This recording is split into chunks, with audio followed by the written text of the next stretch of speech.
So I've come up with a great Christmas craft that anybody can do. We're gonna make these lights right here, and all you need are a few items: some mica powder, fairy lights, shims, glue, and epoxy. So my son is gonna actually help us make this, and we're gonna show you how it's done.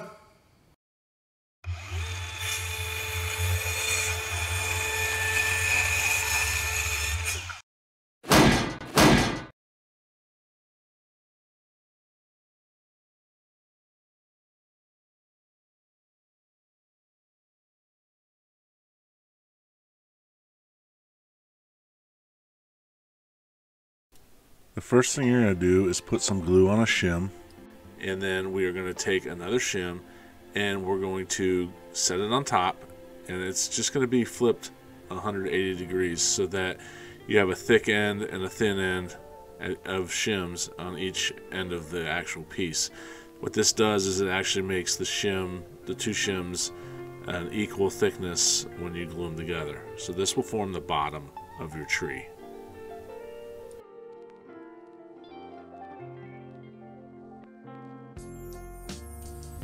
Now you will take the remaining shims, measure from the thicker end down to the thinner end, and mark it at 5.5 inches. You will then cut these at that length because they are going to form the sides of the tree, and we do not need them to be the full length. So you can see here that we're actually using a square, getting a straight line. We will use a handsaw to cut these. If you have another saw and it is you know how to use it, feel free. We also used a bandsaw for some of these. However, a handsaw would be just fine, and you wouldn't need a power saw for this, and this is actually a much safer way to do it. So especially if you have kids making these, I highly recommend just using the handsaw. It's nice and safe and easy for them to do, and it's a good skill for them to learn.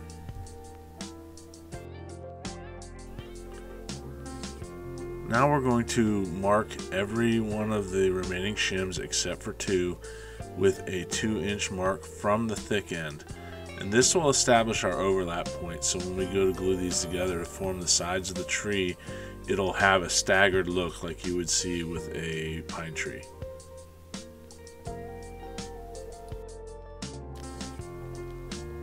Now you're going to divide the shims into 2 piles of 5, glue the shims up using that 2-inch mark that you had just made and staggering them just as you see here. It does not take a lot of glue. You mainly just need it to hold it together, because once we add the epoxy in the middle, it'll hold everything together permanently at that point. We used some little spring-loaded clamps to help hold this in place. It's recommended you do that, but you do not necessarily have to. The nice thing is it keeps everything in place and lets it dry exactly how you want it. In addition, at the end, you'll see here that we wanted to make sure that everything was sitting straight and flat. If it is not flat and you have a gap between the shim and the board, the epoxy can seep out and make a huge mess.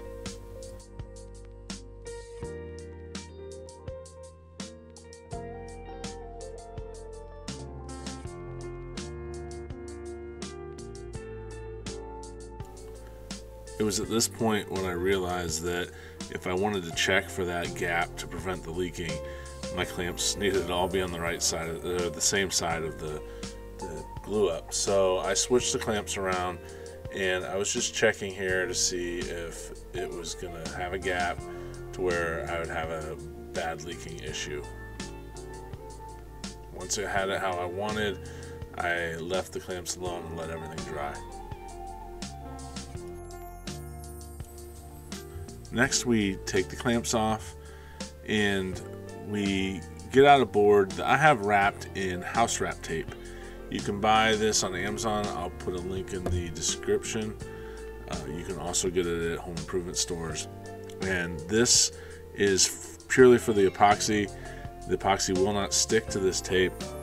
I have a video showing how to apply this to a board and actually build a form to make epoxy and wood charcuterie boards. I'll link it to this video here. And so what we'll do is attach the pieces together with a clear silicone. Now it's very important that you use clear silicone. If you use a white or any other colored silicone, it's going to show. So this is actually going to dry clear. It's just a window and door caulk that you can get at home improvement stores, and it will actually hold the entire thing together. You just need a small bead at each point where you're attaching it, and then put it together. It's a good idea to have a rag nearby because it can get a little bit messy.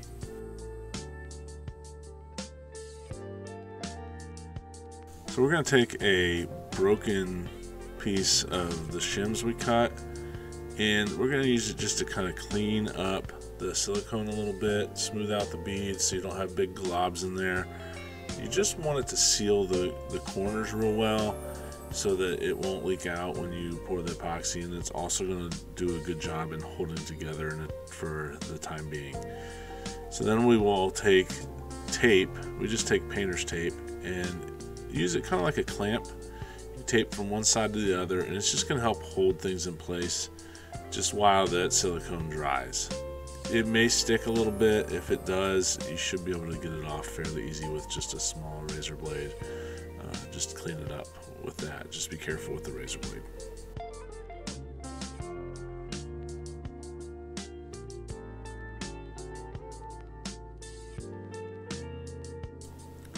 We came back a few hours later after the silicone dried, and my son happened to have a friend over, so he decided to join us for this part.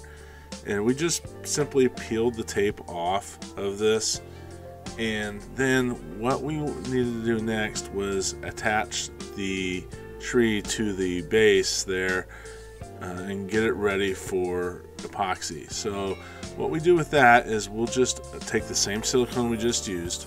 We'll put a bead of silicone the entire way around the tree, and then we will stick the tree down to the board so it's ready for epoxy. Now it's very important when you do this to make sure that there are no gaps. You do not want this epoxy to leak out. It can make a huge mess. So make sure you have a nice bead the entire way around, no gaps, and then check on the inside and outside, make sure it has a good seal. If it doesn't have a good seal, you are going to have leaks. And we actually had some small leaks, but it was coming, I believe, out of the bottom corner where the one side meets the bottom. I'm not exactly sure what happened, but it was minor enough that I actually used a hot glue gun and just sealed up the spot that was leaking out.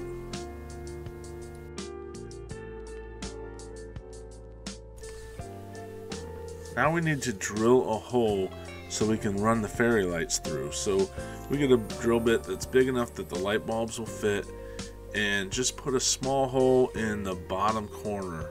Now, this is going to be low enough that the epoxy will actually be higher than that when we fill it in, because we want most of those fairy lights to be under epoxy.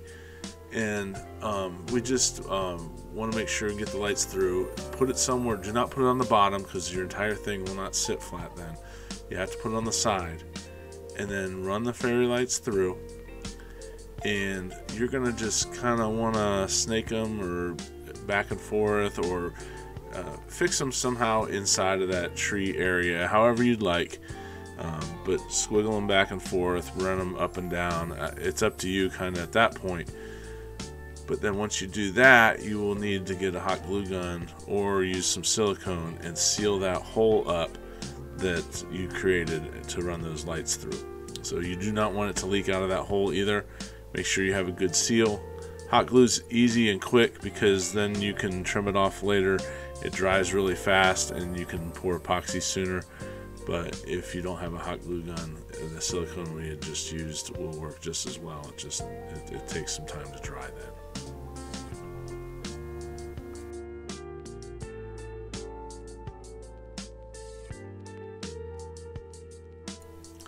Now we are going to mix up the epoxy. I use super clear epoxy. I get it on Amazon. It is amazing stuff. I love it. Highly recommend it. I will put a link in the description for that.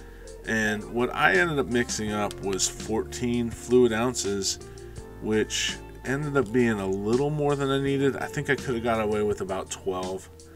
However, it's always better to have a little bit extra than not enough. I think it's kind of a pain to remix a really small amount. So if you can figure out a way to use the extra for something else, go for it. But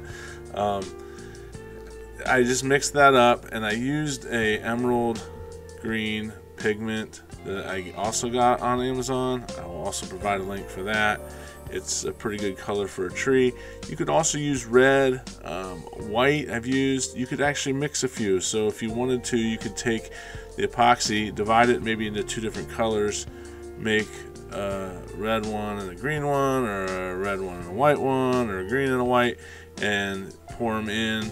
You could actually mix them separately, pour them back into the same container, but don't mix them once you pour them, and then just kind of pour it out, and it'll just naturally have variations in color throughout. So you can get a little creative with it, but try to get most of the lights submerged. They won't all be submerged, but get as many of them as you can. And one thing you want to do when you mix this up, you do not want to put a whole lot of pigment in. Put a little bit in, check the color. You want to make it just slightly transparent. So when you mix with a stick, as you pull the epoxy up onto the stick as you're mixing, just take a look and see. If you can still see the wood through, you're still doing all right. If you get it to the point where you can't see the wood on the stick as you're stirring, you maybe put a little bit too much in. So just a little bit at a time until you get it how you want it. When pouring the epoxy, I highly recommend using some gloves. You just don't want to get this stuff on your hands. It makes a mess. It's probably not the best thing to have on your hands. So use some gloves and just be safe.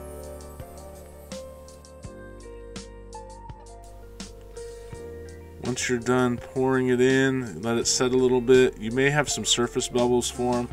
You can pop those with a heat gun if you have one, or a torch, or even probably a hairdryer would work. You just don't want to hold the heat in the same spot for an extended period of time. Just keep it moving around, because you could scorch the epoxy and it forms a weird, like, thick area, and you can kind of mess it up. So just keep it moving. If you start seeing steam or smoke, just stop.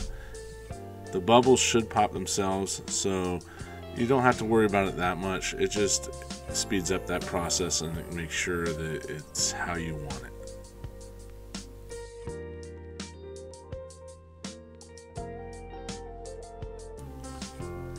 In order to remove the tree from the form, we used just a wooden shim and drove it up underneath with a hammer.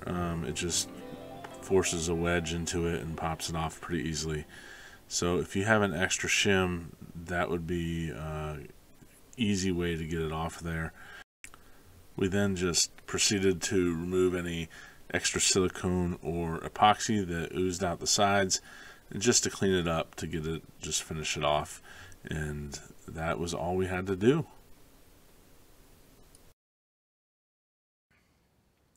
Okay, so it's all done. We did have to trim up a little bit of the silicone that was stuck to the back side. I also had an issue, and I should have caught it beforehand, where I had some tape that was loose on my form board, and I should have sealed that up real well, and what ended up happening was a little chunk got stuck in the epoxy, and so we had to fix that in the back.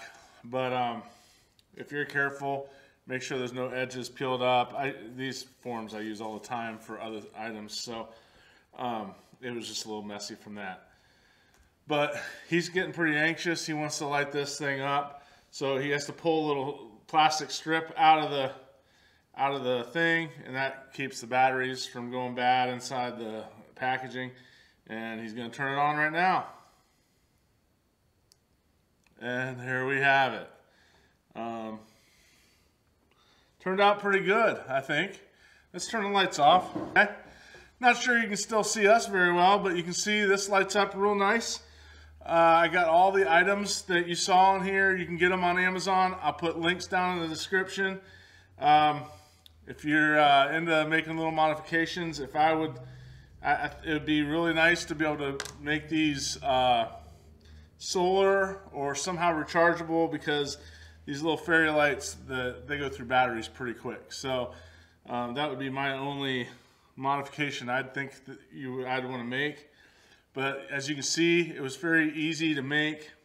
Not many things, like not much materials that you need to do it. And my son made it. He's only 11. Mm-hmm. What'd you think? I thought it was pretty enjoyable to do. It was fun. Yeah? Mm-hmm. Was it hard? Nah. It was pretty easy. Dad helped him with a few minor things, and just, we had to be a little careful, because when we were trimming off the silicone, I used a razor blade, and I didn't want him to do that. So other than that, he did the whole thing himself. Like I said, you can get the materials down in the description. There's a list, and there'll be links to Amazon. Thanks again for watching. I hope you have a great holiday season, and we'll catch you next time.